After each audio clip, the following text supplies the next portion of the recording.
Olá pessoal, tudo bem com vocês? Aqui é o pastor Paulo Oni. Sejam muito bem-vindos a mais um episódio do 1CPD, um capítulo por dia, a sua porção de leitura e reflexão da palavra de Deus para a edificação da sua fé. Continuamos a nossa leitura no livro de Gênesis, agora capítulo de número 41, capítulo muito legal, que na nova versão internacional diz o seguinte: ao fim de 2 anos, o faraó teve um sonho. Ele estava em pé junto ao rio Nilo, quando saíram do rio 7 vacas belas e gordas que começaram a pastar entre os juncos. Depois saíram do rio mais 7 vacas feias e magras, que foram para junto das outras, à beira do Nilo. Então as vacas feias e magras comeram as 7 vacas belas e gordas, e nisso o faraó acordou. Tornou a adormecer e teve outro sonho. 7 espigas de trigo graúdas e boas cresciam no mesmo pé. Depois brotaram outras 7 espigas mirradas e ressequidas pelo vento leste. As espigas mirradas engoliram as espigas graúdas e cheias. Então o faraó acordou e era um sonho. Pela manhã, perturbado, mandou chamar todos os magos e sábios do Egito e lhes contou os sonhos, mas ninguém foi capaz de interpretá-los. Então o chefe dos copeiros disse ao faraó: hoje me lembro de minhas faltas. Certa vez o faraó ficou irado com os seus 2 servos e mandou prender-me junto com o chefe dos padeiros na casa do capitão da guarda. Certa noite, cada um de nós teve um sonho e cada sonho tinha uma interpretação. Pois bem, havia lá conosco um jovem hebreu, servo do capitão da guarda. Contamos a ele os nossos sonhos e ele os interpretou, dando a cada um de nós a interpretação do seu próprio sonho. E tudo aconteceu conforme ele nos dissera. Eu fui restaurado à minha posição e outro foi enforcado. O faraó mandou chamar José, que foi trazido depressa do calabouço. Depois de se barbear e trocar de roupa, apresentou-se ao faraó.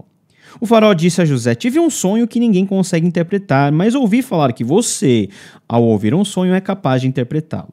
Respondeu-lhe José: isso não depende de mim, mas Deus dará ao faraó uma resposta favorável. Então o faraó contou o sonho a José. Sonhei que estava em pé à beira do Nilo, quando saíram do rio 7 vacas belas e gordas que começaram a pastar entre os juncos. Depois saíram outras 7, raquíticas e muito feias e magras. Nunca vi vacas tão feias em toda a terra do Egito. As vacas magras e feias comeram as 7 vacas gordas que tinham aparecido primeiro. Mesmo depois de havê-las comido, não parecia que tivessem feito, mas continuavam tão magras como antes, então acordei. Depois tive outro sonho. Vi 7 espigas de cereal cheias e boas, que cresciam no mesmo pé. Depois delas brotaram outras 7, murchas e mirradas, ressequidas pelo vento leste. As espigas magras engoliram as espigas boas. Contei isso aos magos, mas ninguém foi capaz de explicá-lo. O faraó teve um único sonho, disse-lhe José. Deus revelou ao faraó o que ele está para fazer. As 7 vacas boas são 7 anos, e as 7 espigas boas são também 7 anos. Trata-se de um único sonho. As 7 vacas magras e feias que surgiram depois das outras, e as 7 espigas mirradas queimadas pelo vento leste, são 7 anos. Serão 7 anos de fome. É exatamente como eu disse ao faraó. Deus mostrou ao faraó aquilo que ele vai fazer. 7 anos de muita fartura estão para vir sobre toda a terra do Egito, mas depois virão 7 anos de fome. Então todo o tempo de fartura será esquecido, pois a fome arruinará a terra. A fome que virá depois será tão rigorosa que o tempo da fartura não será mais lembrado na terra. O sonho veio ao faraó 2 vezes porque a questão já foi decidida por Deus, que se apressa em realizá-la. Procure agora o faraó um homem criterioso e sábio e coloque-o no comando da terra do Egito. O faraó também deve estabelecer supervisores para recolher 1/5 da colheita do Egito durante os 7 anos de fartura. Eles deverão recolher o que puderem nos anos bons que virão e fazer estoques de trigo, que, sob o controle do faraó, serão armazenados nas cidades. Esse estoque servirá de reserva para os 7 anos de fome que virão sobre o Egito, para que a terra não seja arrasada pela fome. O plano pareceu bom ao faraó e a todos os seus conselheiros. Por isso o faraó lhes perguntou: será que vamos achar alguém como este homem em quem está o Espírito Divino? Disse, pois, o faraó a José: uma vez que Deus lhe revelou todas essas coisas, não há ninguém tão criterioso e sábio como você. Você terá o comando de meu palácio e todo o meu povo se sujeitará às suas ordens. Somente em relação ao trono serei maior que você. E o faraó prosseguiu: entrego a você agora o comando de toda a terra do Egito. Em seguida, o faraó tirou do dedo o seu anel-selo e o colocou no dedo de José. Mandou-o vestir linho fino e colocou uma corrente de ouro em seu pescoço. Também o fez subir em sua segunda carruagem real e à frente dos arautos ia gritando: abram caminho! Assim José foi colocado no comando de toda a terra do Egito. Disse ainda o faraó a José: eu sou o faraó, mas sem a sua palavra ninguém poderá levantar a mão nem o pé em todo o Egito. O faraó deu a José o nome de Zafenate-Paneia e lhe deu por mulher Asenate, filha de Potífera, sacerdote de On. Depois José foi inspecionar toda a terra do Egito. José tinha 30 anos de idade quando começou a servir ao faraó, rei do Egito. Ele se ausentou da presença do faraó e foi percorrer todo o Egito. Durante os 7 anos de fartura, a terra teve grande produção.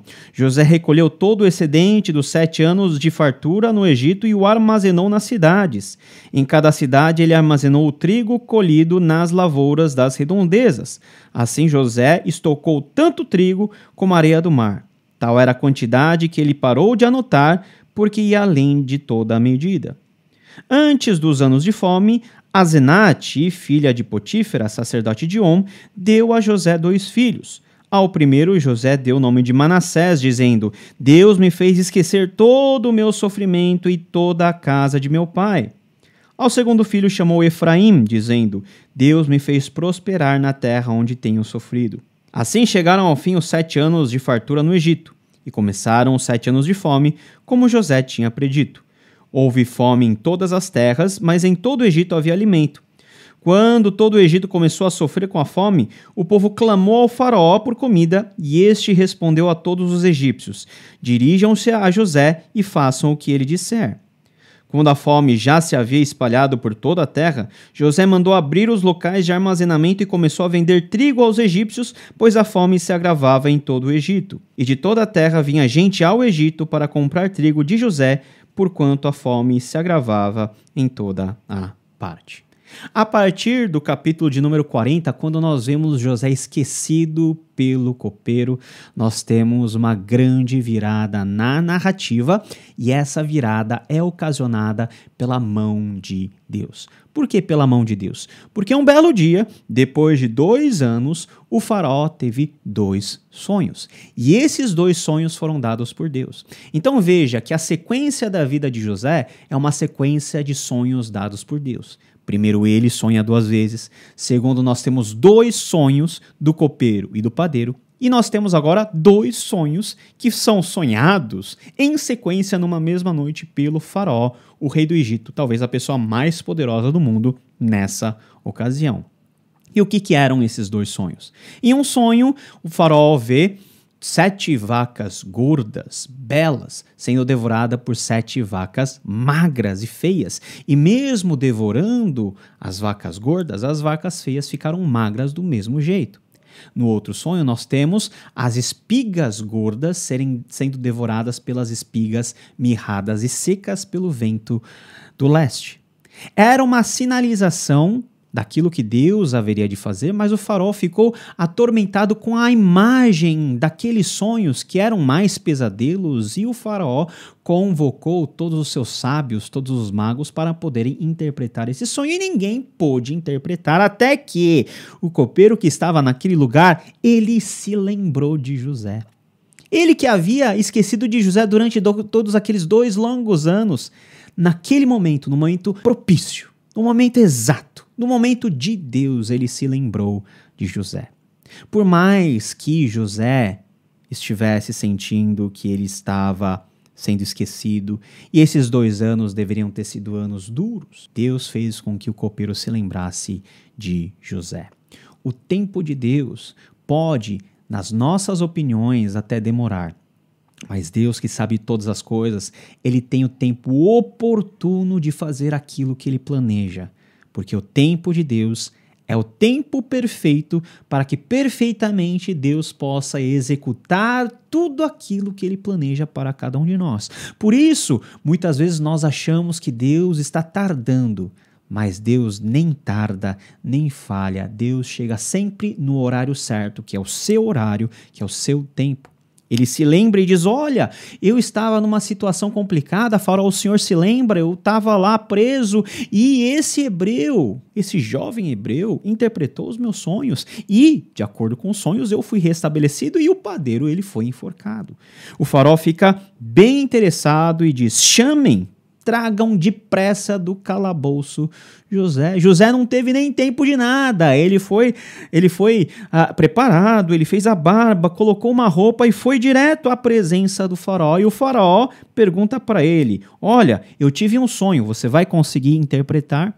Era o momento de José. José que já demonstrava habilidade para interpretar os sonhos, mas nesse momento, do mesmo modo que José antes testificou para o copeiro e o padeiro, José diz no versículo 16, isso não depende de mim, mas Deus dará ao faraó uma resposta favorável. Isso não depende de mim. Talvez é uma resposta que para muitos seja algo frustrante, mas é uma resposta de fé e de dependência. Você saber que coisas importantes, que decisões importantes, que momentos importantes não dependem de você para avançar, dependem de Deus. Deus é que tinha dado o sonho e Deus era o único que poderia interpretá-lo. Faraó conta novamente o sonho, então nós temos uma recontagem dos sonhos. O faraó, ele traz elementos diferentes, mas basicamente é o sonho que ele sonhou, e a partir desse momento, José começa a interpretar, dizendo o seguinte, olha faraó, esses dois sonhos na verdade são um sonho só, é algo que Deus determinou fazer. As 7 vacas belas, as 7 espigas gordas, significam 7 anos de muita colheita, de abundância de recursos, de uma fertilidade nunca vista, seguidos por outros 7 anos de uma fome tão grande que ninguém mais vai se lembrar dos 7 anos de fartura anterior. O que o Senhor tem que fazer, faraó? Recolhe o quinto de toda a produção durante esses 7 anos, armazena, e nos anos de fome, o Senhor vai distribuir a todo o povo. Olha só, José não somente interpreta o sonho, mas dá a solução. Sabe aquela pessoa que traz o problema, mas não traz a solução para você? José, ele trouxe a resolução daquele problema. E vendo isso, vendo que a interpretação vinha de Deus e vendo que José era uma pessoa cheia do Espírito de Deus, o Espírito Santo, o faraó diz o seguinte, olha, quem eu vou colocar sobre o Egito vai você mesmo. José, ele não colocou o nome dele na parada. José tinha dito, ó, faraó, procure um homem que seja sábio e diligente e coloque em execução todos esses planos. O faraó diz, então vai você mesmo, porque não há ninguém como você, porque em você está o Espírito Divino. O faraó, um ímpio, reconheceu que José estava cheio da sabedoria vinda de Deus, que é uma sabedoria que sempre aponta para a vida, para a preservação, para a bondade. José, que alguns minutos atrás era um servente da prisão, agora ele tem o maior salto que uma pessoa já poderia imaginar fazer. Ele vira o governador, o primeiro-ministro, a pessoa mais importante do Egito, abaixo do faraó. O faraó honra José, dá o sinete, o anel selo, que é o símbolo de autoridade do faraó, faz com que José desfile na sua segunda carruagem, mostrando a todos que em toda a terra do Egito, José era quem mandava e ele estava apenas abaixo de faraó. Aquilo que aconteceu de forma microscópica na casa de Potifar, aquilo que estava sendo representado na prisão, agora ele experimenta em toda a sua plenitude. Ele de fato era a pessoa mais poderosa do mundo e José tinha 30 anos quando começou a servir o faraó. Talvez José tenha saído com uma idade de aproximadamente 17 anos lá do contexto, vendido pelos irmãos, Durante 12 a 13 anos, José sofreu. José foi esquecido. Pelos homens, sim, mas não por Deus. Porque os sonhos que Deus tinha para José eram sonhos que Deus não deixaria morrer. José foi preparado, José foi lapidado para a grande missão que agora José tinha nas mãos de governar o Egito. O faraó muda o nome de José, aquele que é o penúltimo filho de Raquel, e o nome dele revela a expectativa de Raquel ter mais outro filho. O nome de José significa que ele me dê ou que ele me acrescente outro filho. Agora, como governador, o nome dele é Zafenate Paneia, que significa provavelmente Deus fala e vive. José era testemunha diante de todos de que o Deus de Jacó era o Deus que falava, o Deus que vive, diferente de todos os deuses do Egito. Todos os magos tentaram, mas ninguém trouxe a revelação que só quem conhece a Deus poderia entregar. José, mesmo dentro de um contexto ímpio, José não vendeu seu coração. Ele continuou fiel a Deus e, por meio da sabedoria que Deus deu a José, ele governou para o bem de todos os egípcios, nos mostrando o que é ser um bom político. Hoje, nós temos muito problema com a política e com os políticos. José nos mostra que ele era uma pessoa cheia de Deus. E uma pessoa cheia de Deus faz o quê? Trabalha na política para o bem do outro, seja ele quem for. José não ficou calculando se o cara era egípcio, se o cara não era, se o cara conhecia Deus ou não. Ele estava lá para servir a todos. E assim o fez, e a terra do Egito foi poupada nos 7 anos de fome, de ser exterminada, de ser minguada, de acabar como sociedade por causa do plano de José, que salvou o Egito. Não somente salvou o Egito, mas fez com que o faraó ficasse cada vez mais rico, tão rico que ele se transformou efetivamente no dono de todas as porções de terra do Egito. Enquanto isso, nós vamos ver no capítulo posterior, a família de Jacó estava lá passando fome. Olha só que coisa. Deus estava com José. Deus também está conosco a nos dar a sabedoria necessária para dirigir os nossos passos. E quando tudo isso aconteceu com José, José se casa com uma pessoa muito importante, né? A filha de um sacerdote, né? A filha de Potífera, né? A Asenate, e com essa mulher ele tem 2 filhos. E o nome dos 2 filhos expressa o quanto José ele teve a sua vida transformada. Manassés, o primeiro, que significa Deus me fez esquecer todo o meu sofrimento e toda a casa de meu pai. Tudo aquilo que aconteceu, José esqueceu, não no sentido de negar que aconteceu, mas no sentido de virar a página. José virou a página. Deus fez José virar a página do sofrimento, que serviu muito para ele, para que ele pudesse ser capacitado a viver esse momento. E o próximo filho, Efraim, Deus me fez prosperar na terra do meu sofrimento. Olha só que coisa bonita.